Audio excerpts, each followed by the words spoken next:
எல்லாருக்கும் வணக்கம். நான் டாக்டர் கார்த்திகேயன். வீட்டில் பாவக்காய் சமைச்சாலே தலைதெறிக்க ஓடின கூட்டத்தில் நானும் ஒருத்தன் தான். அம்மா எவ்வளவோ எடுத்து சொல்லியும் அதை தொடாமல் எஸ்கேப் ஆக பார்த்தோம்.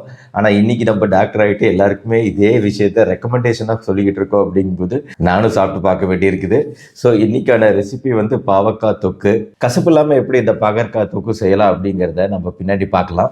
அதுக்கு முன்னாடி இதோட மருத்துவ நன்மைகள் நிறைய இருக்குது. எந்த அளவுக்கு பவர்ஃபுல்லான மருத்துவ நன்மைகள் அப்படிங்கிறதே நான் சொல்கிறேன். ப்ராக்கோலி அப்படிங்கிற ஒரு காய்கறி வகை. இதில் நிறைய பீட்டா கரோட்டின் சத்துக்கள் இருக்கிறதா சொல்லுவோம். அதாவது கண்களோட ஆரோக்கியத்துக்கும் தோளோட ஆரோக்கியத்துக்கும் தேவையான இந்த பீட்டா கரோட்டின் சத்துக்கள் ப்ராக்கோலியில் அதிகமாக இருக்குன்னு சொல்லுவோம். அதை விட 2 மடங்கு அதிகமான சத்து நம்ம பாகற்காயில் இருக்கு. கீரைகள்லேயே பசலை கீரையில் நிறைய கால்சியம் சத்துக்கள் இருக்கிறதா சொல்லுவோம். அதை விட 2 மடங்கு அதிகமான கால்சியம் சத்து பாகற்காயில் இருக்கு. ஸோ எலும்புகளோட உறுதித்தன்மைக்கு நல்லது. பொட்டாசியம் அப்படிங்கிற தாது பற்றி தனியாக ஒரு வீடியோவே போட்டிருக்கிறேன்.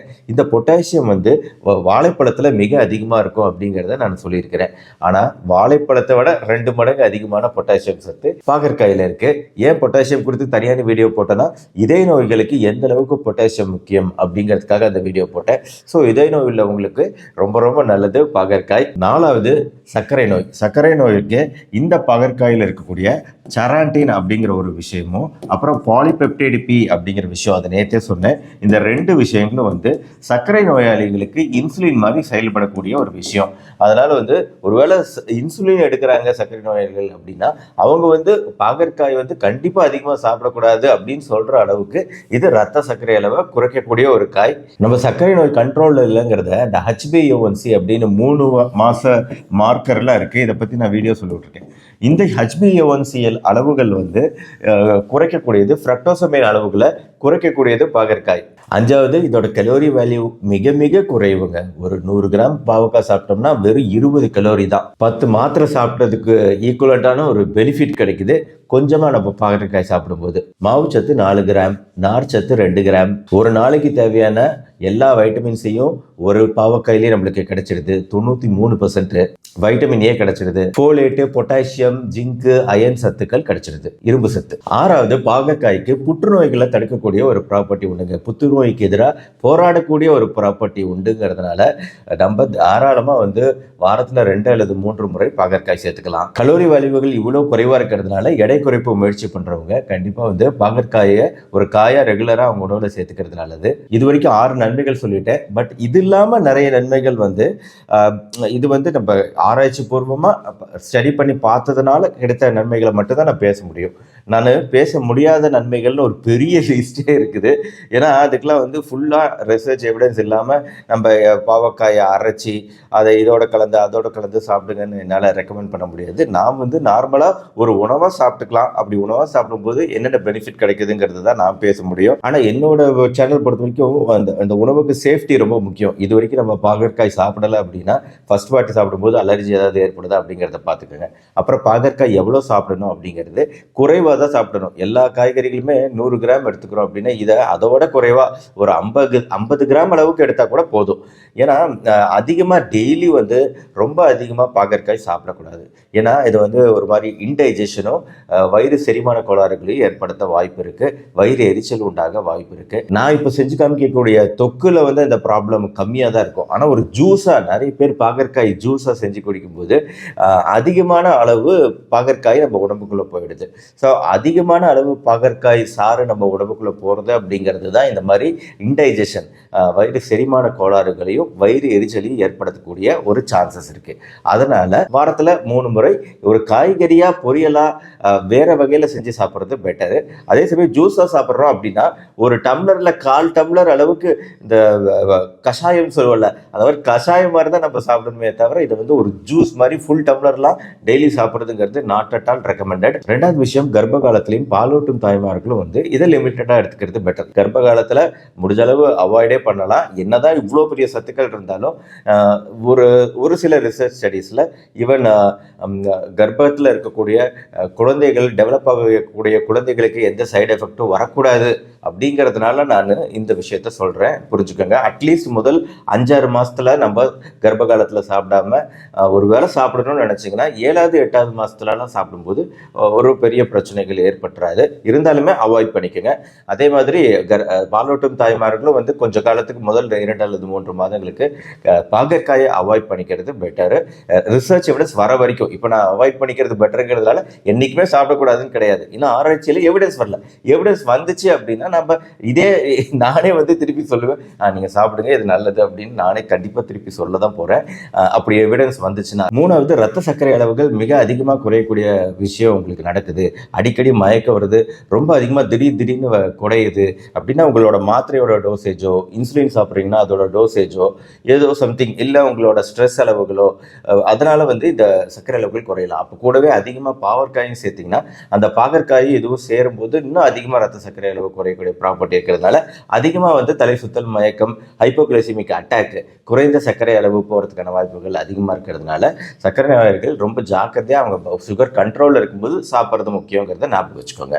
ஸோ இதெல்லாம் தான் பாகற்காய் பற்றி நம்ம தெரிஞ்சுக்க வேண்டிய முக்கியமான விஷயங்கள். இப்போ நம்ம பாகற்காயோட ரெசிபி எப்படி செய்முறைங்கிறத பார்த்துருவோம். வணக்கம். இந்த வீடியோவில் பாகற்காய் வச்சு சூப்பராக ஒரு தொக்கு தான் செய்ய போகிறோம். இதுக்கு நம்ம ஒரு பாவக்காயை எடுத்துகிட்டு 2 பக்கம் இருக்க காம்பை கட் பண்ணிவிட்டு மேலே இருக்க தோலை லைட்டாக இந்த மாதிரி சீவி எடுத்துடுறோம். அந்த கசப்புத்தன்மை கொஞ்சம் அது குறையுங்கிறதுக்காக இந்த மாதிரி சீவி எடுத்துடுறோம். எடுத்துகிட்டு ஒரு தடவை வாஷ் பண்ணிவிட்டு இந்த மாதிரி நீல வாக்கில் கட் பண்ணிவிட்டு உள்ளே இருக்க கொட்டையெல்லாம் எடுத்துடுறோம். எடுத்துகிட்டு மறுபடியும் ஒரு முறை வாஷ் பண்ணிக்கிறோம். நல்லா வாஷ் பண்ணிவிட்டு இந்த பாவக்காயை இந்த வாக்கில் நம்ம கட் பண்ணி எடுத்துக்கிறோம் அகலமாக. உங்களுக்கு வேணுன்னா ரவுண்டாக கூட நீங்கள் கட் பண்ணி எடுத்துக்கலாம். கட் பண்ணிவிட்டு இதை ஒரு பவுலுக்கு போட்டுக்கிறோம். பவுலில் போட்டுட்டு இந்த பாகக்காய்க்கு தேவையான அளவு மட்டும் உப்பு, மஞ்சத்தூள் இது 2யும் போட்டுட்டு நல்லா பெசரிக்கிறோம். நல்லா கலந்து விட்டுட்டு இதை அப்படியே மூடிட்டு ஒரு அரை மணி நேரத்துக்கு அப்படியே தனியாக வச்சிடுறோம். அடுத்ததாக நம்ம அடுப்பில் இன்னொரு பேன் வச்சுக்கிறோம். பேன் வச்சுட்டு 1 டீஸ்பூன் மட்டும் எண்ணெய் ஊற்றிட்டு ஒரு 2 ஸ்பூன் கொத்தமல்லி விதை போட்டுக்கிறோம். 1 ஸ்பூன் சீரகம் போட்டுக்கிறோம். இது வந்து நான் ஒரு பாவக்காய்க்கு உண்டான அளவு சொல்லியிருக்கேன். அதனால் இந்த ஒரு பாவக்காய் 2 பேர் சாப்பிட்லாம். அதுக்கு உண்டான அளவுக்கு இந்த கொத்தமல்லி, சீரகம் போட்டிருக்கோம். காரத்துக்கு தகுந்த மாதிரி வரமிளகா, ஒரு 8 பல் பூண்டு இதை போட்டிருக்கோம். போட்டுட்டு நல்லா வணக்கி விட்டுக்கிறேன். வணக்கி விட்டதுக்கு அப்புறமா ஒரே ஒரு பெரிய வெங்காயத்தை எடுத்துக்கிறேன். மீடியம் சைஸ் பெரிய வெங்காயத்தை எடுத்துகிட்டு இந்த மாதிரி ரஃபாக சாப் பண்ணிவிட்டு அதையும் போட்டுட்டு வணக்கிக்கிறோம். இதெல்லாம் நல்லா வணங்கினதுக்கப்புறம் ஒரு சின்ன துண்டு புளியாக எடுத்துக்கிறோம். அந்த புளியும் போட்டுட்டு வணக்கிக்கிறோம். புளி வேணும்னா போட்டுக்கலாம், இல்லைனாலும் விட்டுறலாம், ஆப்ஷனல் தான். இது எல்லாமே நல்லா வணங்கினதுக்கப்புறம் ஆற வச்சிடறோம். இன்னொரு பேன் அடுப்பில் வச்சுட்டு இதில் 1 டேபிள் ஸ்பூன் பக்கமாக எண்ணெய் ஊற்றிக்கிறோம். கடுகு போட்டுக்கிறோம். கடுகு பொரிஞ்சோடனே நம்ம ஒரு அரை மணி நேரம் ஊற வச்சுருக்கோம் இல்லைங்களா பாகக்காய், அதில் நல்லா தண்ணி விட்டுருக்கோம். இப்போ பார்த்திங்கன்னா அரை மணி நேரத்தில் அந்த தண்ணியை இருத்துட்டு நம்ம பாகக்காயை மட்டும் இதில் போட போகிறோம். இந்த பாகற்காயில் அந்த தண்ணியிலே ஓரளவு கசப்புத்தன்மை விட்டுருக்கோம். உங்களுக்கு வேணும்னாலும் நீங்கள் அப்படியே போட்டுக்கலாம். நான் அந்த ஓரளவுனா கசப்பு இருக்கக்கூடாதுங்கிறதுக்காக தண்ணி இருத்துட்டு போடுறேன். இதை போடும்போது நம்ம எப்பயுமே அடிகனமான பாத்திரமாக பாகக்காயை வறுக்கிறதுக்கு வச்சுக்கணும். ஏன்னா நம்ம ஆல்ரெடி எண்ணெய் கம்மியாக ஊற்றிருக்கோம். அதனால் வந்து ஓரளவு தீயாது இருக்கிறதுக்காக இந்த மாதிரி அடிகனமான பாத்திரமாக வச்சுட்டு கிளறி விட்டுக்கிட்டே இருக்கிறோம். அடுத்ததாக நம்ம அரைக்க வேண்டிய பொருளெல்லாம் எடுத்துக்க போகிறோம். இப்போ இந்த வெங்காயம், பூண்டு, சீரகம், கொத்தமல்லி, வரமிளகா, புளி இது எல்லாத்தையும் மிக்சி ஜாரில் போட்டுட்டு இதுக்கு தேவையான அளவு உப்பையும் போட்டுக்கிறோம். போட்டுட்டு முதல்ல குறன்னு ஓரளவு அரைச்சி எடுத்துக்கிட்டு இதில் கொஞ்சமாக தண்ணி ஊற்றிக்கிறோம். ஊற்றிட்டு நல்லா பேஸ்ட்டாக அரைச்சிட்டு அந்த பேஸ்ட்டையும் இந்த பாகக்காயில் போட்டுக்கிறோம். ஓரளவு பாகக்காய் அந்த ராஸ்மெல் எல்லாம் போய் வணங்கியிருக்கும். இந்த டைமில் அது நம்ம அரைச்சி வச்ச பேஸ்ட்டையும் ஊற்றிட்டு நல்லா வணக்கி விட்டுடுங்க. வேணும்னா நீங்கள் தண்ணி ஊற்ற தேவையில்லை, கொஞ்சமாக இன்னும் கொஞ்சம் எண்ணெய் வேணும்னா ஊற்றிக்கலாம், இல்லைனாலும் விட்டுறலாம். இதை அப்படியே அடுப்பை மூடி வச்சுட்டு 5 நிமிஷத்துக்கு நம்ம லோ ஃப்ளேம்லேயே வேக வைக்க போகிறோம். 1 நிமிஷத்துக்கு ஒருக்கா அப்பப்போ எடுத்து கிளறி விட்டுக்கிட்டே இருங்க, இல்லைன்னா கொஞ்சமாக அடி பிடிக்க ஆரம்பிக்கும். இப்போ நான் மூடி வச்சுட்டேன். நடுவில் நான் ஒரு 2 to 3 முறை கிளறி விட்டுக்கிட்டே இருந்தேன். இப்போ பாருங்கள் நம்மளுக்கு சூப்பராக ரெடியாகி வந்திருக்கு.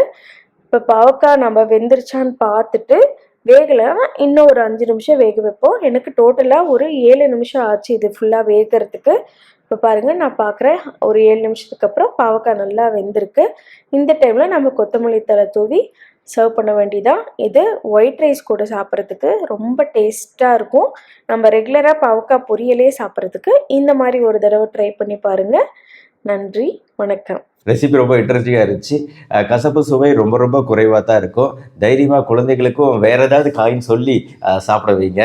பாகற்காய் அப்படின்னு சொன்னீங்கன்னா ஏற்கனவே கொடுத்துருந்தீங்கன்னா கண்டிப்பாக அந்த பக்கமே வரமாட்டாங்க. இதனால் நீங்கள் சைக்கலாஜிக்கலாக தான் டீல் பண்ண வேண்டியிருக்கும். ஏன்னா அனுபவப்பட்டவன் நான் சொல்கிறேன். எப்படியாவது எஸ்கேப் ஆக தான் பார்த்தேனே தவிர அதை எப்படி சாப்பிட்றது அப்படின்னு நான் யோசிக்கவே கிடையாது. ஏன்னா அந்த கசப்புக்கு அவ்வளோ பயம். நீங்கள் இந்த ரெசிபியை சாப்பிட்டு பாருங்கள். சாப்பிட்டுட்டு எப்படி இருக்குது அப்படின்னு சொல்லுங்கள். கீழே கமெண்ட் செக்ஷனில் சொல்லுங்கள். தமிழில் ஒரு பழமொழி இருக்குது, கோபக்கார மாப்பிள்ளைக்கு பாகற்காய் பத்தியமாம் அப்படின்ட்டு. பழமொழியோட அர்த்தம் சொல்லும் போதே புரியுதுன்னு நினைக்கிறேன். இருந்தாலும் இதுக்கு வேறு ஏதாவது ஆழ்ந்த புரிதல் ஏதாவது இருக்குது அப்படின்னா நீங்கள் கமெண்ட் செக்ஷனில் சொல்லலாம். இன்ட்ரெஸ்டிங்காக இருக்கும் படிக்கிறதுக்கு. மற்றபடி உங்களுக்குலாம் ஒரு இன்ட்ரெஸ்டிங்கான ஒரு நல்ல விஷயம், மெம்பர்ஷிப் அப்படிங்கிற ஒரு விஷயத்தை நான் ஸ்டார்ட் பண்ணலாம் அப்படின்ட்டு இருக்கிறேன். அதாவது உங்களோட நேரடி தொடர்பில் எப்படி வர முடியும் அப்படிங்கிறதுக்கான ஒரு முயற்சி, என்னோட முயற்சி. அந்த வீடியோ தெளிவாக அந்த ரூல்ஸ் என்ன, ரெகுலேஷன் என்ன அப்படிங்கிறத ஒரு தனி வீடியோவாக போடுறேன். அந்த வீடியோவை பாருங்கள். இந்த வீடியோ பிடிச்சிருச்சுன்னா லைக் பண்ணிவிட்டு உங்கள் ஃப்ரெண்ட்ஸ் அண்ட் ரிலேட்டிவ்ஸ் எல்லாருக்குமே ஷேர் பண்ணுங்க. நம்ம சேனல் டாக்டர் கார்த்திகேயன் இது வரைக்கும் சப்ஸ்கிரைப் பண்ணலாம், சப்ஸ்கிரைப் பண்ணிக்கோங்க. பெல் ஐக்கான் கிளிக் பண்ணி வச்சுக்கோங்க. மறுபடியும் அடுத்த வீடியோவில் பார்ப்போம். நன்றி, வணக்கம்.